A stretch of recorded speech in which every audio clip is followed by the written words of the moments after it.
How do we approach a patient having cervical spondylotic myelopathy? So very quickly, a brief overview of the pathophysiology. All the changes of cervical spondylosis, namely alignment changes, decrease in disc height, disc bulges, formation of osteophytes, buckling of ligamentum flavum, all of that which you see in your spondylosis, all of them cause compression of the spinal cord. But is this alone enough? No, these become the static factors causing cord compression. This, along with movement of the cervical spine in extension and flexion, the two of them together cause the symptom clinico-radiological complex of myelopathy. Whenever you extend the spine, you're in effect shortening the cord, and the buckling of the flavum causes compression, increases the already existing compression. Similarly, when you do a flexion, the anterior cord elongates over the compressive the osteophytes in front. So the dynamic factors are the ones which we can implicate in progression of your myelopathy. So how am I going to approach this? So we'll be discussing presenting symptoms, the signs that we elicit, investigations that we order, figure out whether we are dealing with myelopathy or something else, decide how severe the myelopathy is, and then quickly go on to the recommendations based on literature. So symptoms, it's very, very important to identify the earliest symptoms of this disease. Initial symptoms may be all symptoms of spondylosis, where the patient will have neck pain, neck stiffness. Specific to the myelopathy will be the clumsiness of hands. Patient will start reporting that his handwriting is changing. He's not able to buckle or button up his garments. Holding keys, pinch grip, everything is deteriorating. There may be symptoms of radiculopathy as well. Gait is another very, very important symptom. Patients will start presenting with slight imbalance of gait. They start reporting that they need to hold things when they walk. Fourth one described will be urinary retention, but because spondylosis is age-related at that age, whether it's because of spondylosis alone or existing genitourinary issues, is very debatable. Signs, this is what you are going to elicit. So knowing the signs of myelopathy is very important because early diagnosis helps us in formulating a proper treatment strategy for these patients. So on motor examination, apart from the usual power testing, you might have weakness of the intrinsic muscles of the hand. Examination of the lower extremity may reveal proximal muscle weakness in purely cervical myelopathy. Distal muscle weakness does exist, but it should also alert you to the fact that there could be a thoracic cause, there could be a lumbar cause as well. Now the myelopathy hand signs, finger escape sign. The patient is asked to present both his hands. When he holds it palm facing down, his fourth and fifth digit go into slight ulnar deviation. That's a finger escape sign. A grip and release test. You ask the patient to quickly make a fist and release it. Normally you can do it 20 times in 10 seconds. Patients having myelopathy will slow down and there will be accentuation of all these movements. We all know about your routine biceps reflex, triceps reflex. So there is hyperreflexia in myelopathy. Lower limbs may get obtunded purely with a pre-existing neuropathy or some other neurological disease. Patients have an increased tone. When we talk about reflexes in the upper limb, as Manish mentioned in this case, an inverted brachioradialis reflex. Basically, when you do a brachioradialis reflex, instead of elbow flexion, along with that, you will have some finger flexion and wrist flexion. Hoffman sign, this is called the upper limb Babinski. You do a rapid flexion of the distal interphalangeal joint of your middle finger, and you will have concomitant flexion of the other fingers. Clonus is what you can elicit, another sign of upper motor neuron. Babinski sign we all know. One reflex which has been described is a pectoralis major reflex. I am saying this just for completion of the entire signs. So you need to tap the tendon of the pectoralis major in the deltopectoral groove. In cases of myelopathy, you will have slight adduction and internal rotation of the shoulder. Examining the gait, it usually will be a broad-based gait, spastic gait. You ask the patient to stand with his eyes closed, there will be imbalance. This is your Romberg test. Similarly, tandem walking, where you ask the patient to walk in a straight line, keeping one heel in front of the other, will have some imbalance. So this is how you're eliciting the gait signs of myelopathy. Lermite sign, while not being very specific to myelopathy, is basically flexion of the neck causes electric sensations down all the 4 limbs. Some authors report getting the Lermite sign in extension is more specific for a cervical myelopathy. Jaw jerk, this is an important reflex. So in a normal individual, when you do a jaw jerk, that is you place your finger on the patient's chin and you tap it with your reflex hammer, there should be no reflex happening. That's an absent or a very slight closing of the mouth. Cases where this becomes exaggerated very safely can be excluded as coming from the cervical spine. These are all lesions above the foramen magnum. So once you identified the symptoms, you've elicited the signs, you order investigations. So these are the 4 basic investigations that I'm going to talk about. The first investigation that you order is an X-ray. In an X-ray, you will see all your changes of spondylosis. You will have alignment changes, you will have osteophytes, reduction of disc spaces. Now, when I talk about alignment, it's important to identify a lordotic spine, a straight spine, and a kyphotic spine. Eyeballing helps, but a simple method is to run down a straight line from the posterior superior corner of C2 up to the posterior inferior corner of C7. You draw a straight line. If all your possible compressive structures, vertebrae lie anterior to it, it's a good lordosis. Of course, this can be eyeballed, but in these cases where you have a lot of structures falling behind this line, you would want to order dynamic X-rays where you'd want to see what is happening to that straightened spine, whether you are able to get a good lordosis or not. This has implications in our treatment. OPLL, while not being classified classically as a spondylotic myelopathy, is basically this faint shadow that you see behind the posterior vertebral bodies. Another ratio, this I'm mentioning for the sake of completion of the signs, is in the lateral view, you do the anteroposterior diameter of the vertebral body and the canal.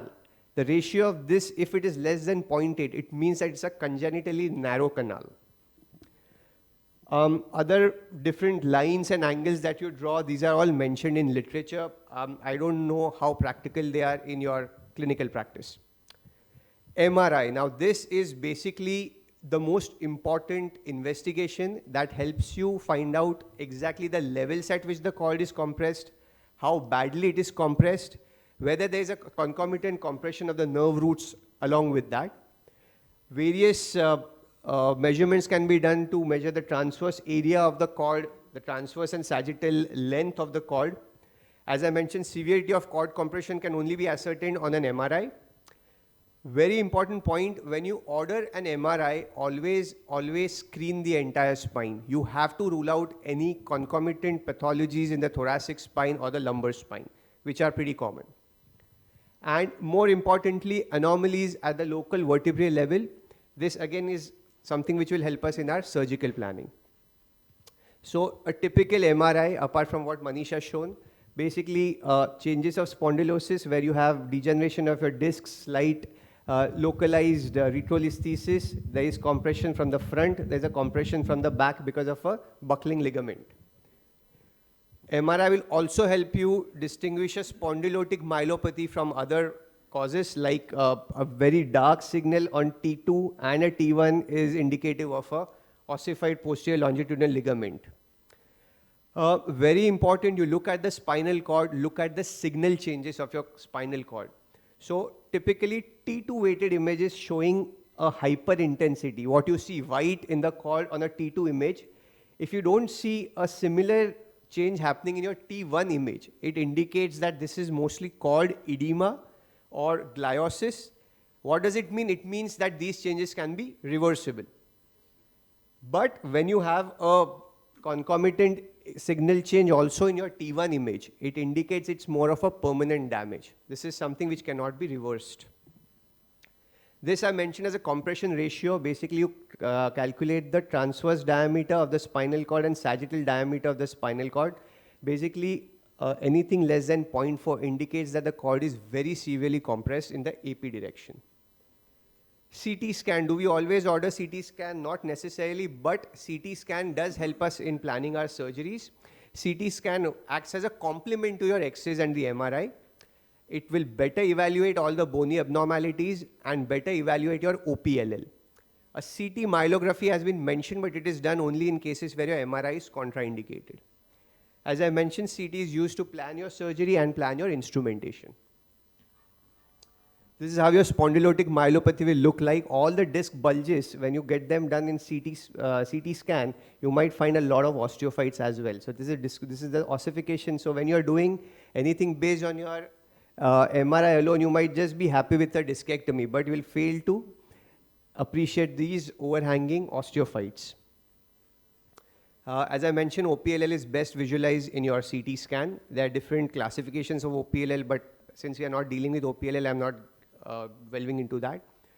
Electrophysiologic studies, do we always do them? You are not wrong in ordering them in cases where you are still not very clear as to what changes you are seeing and what you are seeing in examining the patient, whether they match or not.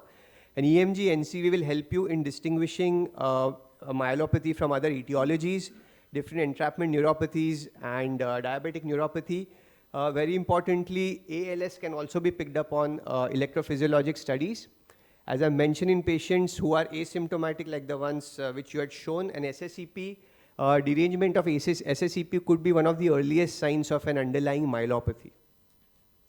So once you've got your investigations done, now you feel, oh, I don't think anything is happening in the spine. You know you're not dealing with a CSM. It's more of your differential diagnosis. It's an entire list of differentials. What we don't deal as spine surgeons are the medical myelopathies. Tumors, infections fall in our purview, but obviously not in the purview of this lecture. How do you decide how badly is the patient affected? You have different scoring systems. The most commonly used is a modified Japanese Orthopaedic Association system, which is more of symptoms. Based on your score, you decide whether it's mild, moderate, or severe. Quick word on the natural history, because patient is going to ask, "Mera kya hone wala hai?" So classically, 75% of them will deteriorate in a stepwise manner. What does it mean? There will be a sudden deterioration, which will then hold stable for some time, followed by another little deterioration, and basically called a step ladder deterioration. 20% of them will have a rapidly relentless deterioration, and 5% will be slow downhill course. Now, does myelopathy get cured? No. Are your neurological symptoms reversible? No. So main questions asked by your patient are answered then and there. Quickly, risk factors of neurologic progression. If you go through all of them, the more badly the spine is compressed, the worse, the more the chances of the myelopathy progressing. The most important thing, what to do in CSM. This is the main focus. So very clearly, if you figured out the myelopathy is really bad after you've done your scoring system, severe and moderate myelopathy, the answer is pretty clear. You have to offer them surgery. Surgery improves scores, and the cumulative occurrence of complications is too less. So your risk to benefit ratio is very favorable for surgery. The issue comes in mild myelopathies. Now, there's no one correct answer to that. You are not wrong in offering them surgery. You are not wrong in offering them conservative management. When we say conservative management, what does it mean? Basically, it involves everything that you give in spondylosis, along with telling them for the red flags when it comes to falls and risk behavior, where you are talking about contact sports. These are the things that they have to avoid. Tell them about red flags of deterioration, which is what you will monitor very, very at a close follow-up. And the special situation, very quickly, patients having no myelopathy clinically, but radiological myelopathy, what do you do in them? Do you offer them surgery? Expert group recommendation is no, you do not offer them surgery, but as I mentioned, counseling, close follow-up, warning them of red flag signs, very important. Similarly, patients who are not myelopathic but having myelopathy on radiology, along with some radiculopathy, which is either diagnosed clinically or electrophysiologically, these are the patients who will deteriorate. If the patients select conservative management, we have to keep a very, very close eye on them. Surgery may be offered in them. Okay? So at the end, we have figured out how to diagnose myelopathy based on symptoms, signs, investigations ordered, classify how badly they are affected. That will help us in treating them with surgery or non-surgery. I would now give the next speaker to talk about the most fashionable aspect about myelopathy, that is surgery. We'll Thank go you. about